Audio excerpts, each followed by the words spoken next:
প্ৰিয় দৰ্শক, স্বাস্থ্য সচেতন লোকসকলে ডিটক্স ৱাটাৰ প্ৰস্তুত কৰি খায়েই থাকে।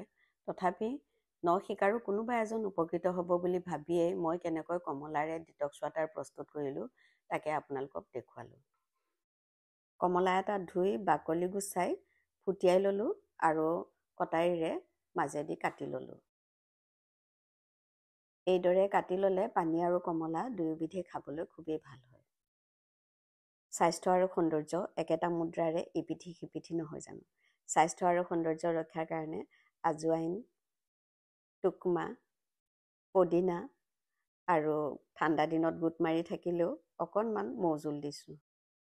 যদি ডায়েবেটিছ আৰু মৌজোল নাই তেতিয়াহ'লে চেনি, গুড় অথবা তালমিচিৰি অলপ দি ল'ব পাৰে। আঘোণৰ বতৰ মানেই দিনটো ছুটি হোৱাৰ উপৰিও পৰীক্ষা, পথাৰ, ফুলনি, শাকনি ইত্যাদি বিভিন্ন ব্যস্ততাৰ কাৰণে খাই দেখুৱাব নোৱাৰিলোঁ। তাৰ বাবে মই দুঃখিত।